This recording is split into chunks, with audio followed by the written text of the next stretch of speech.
A much more magnanimous statement released by Dan Gilbert this time around. We will always remember the evening of June 19, 2016, as the Cleveland Cavaliers, led by LeBron James, ended the 52-year drought, delivering the long, elusive championship that many thought they would never see. A championship that united generations of Clevelanders, both living and past.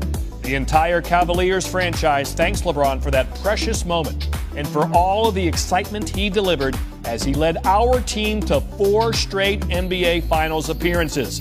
We look forward to the retirement of the famous number 23 Cavs jersey one day down the line. I think it was around Christmas time. We're in the cafeteria, and I asked you, so where's LeBron going to go?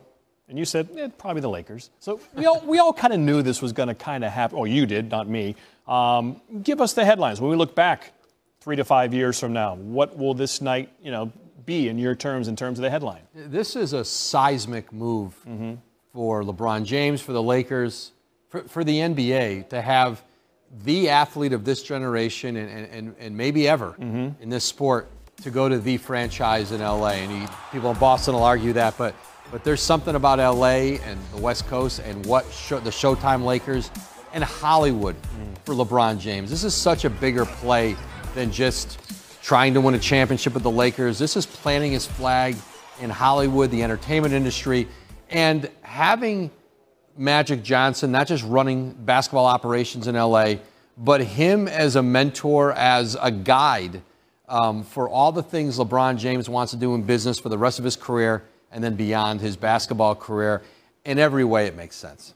Yeah, his global brand is really unlike anything. We know Michael had a big brand, but LeBron's all in on the entertainment aspect you talked about. LA makes perfect sense. But it's just a 2-year plan in terms of really competing, because it doesn't look like, well, Bobby Marks in our next segment, our front office insider, it doesn't look like there's a lot of room to do anything this year in terms of adding Kawhi or DeMarcus Cousins or anybody now. Yeah, and they brought in some interesting guys here to support him, like some guys who've been part of winning, but Lance Stevenson, JaVale McGee, there's Kentavious Caldwell-Pope comes in, so returns with LA, and those are 1-year short-term guys. Right. They're going to try to figure out now how to get Kawhi Leonard, whether they do that in a trade, which became much harder with that Caldwell-Pope commitment today, or free agency next year when Leonard will be a free agent 2019. He opts out. He wants out of San Antonio. They have talked about some deal points with the Spurs and Lakers have talked.